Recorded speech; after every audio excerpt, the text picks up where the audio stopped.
Hello guys, welcome to the vlog. And today ay bumili ulit tayo ng TPU tubes. Yan. So this time, TPU by NPY.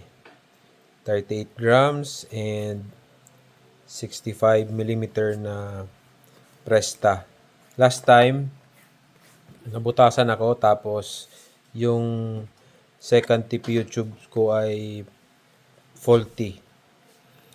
So, no questions asked. Pinalitan ako ng bago. Anyway, check natin yung bagong TPU.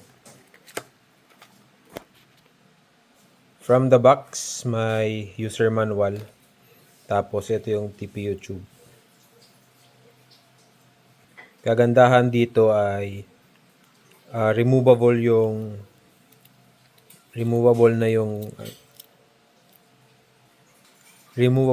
valve. Pero before nyo gamitin, make sure na mahigpit siya.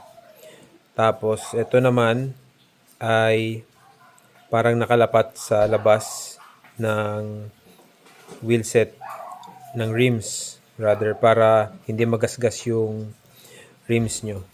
Ayan. So I think mas maganda ito kaysa compared sa ganito. We will see. Let's check it out.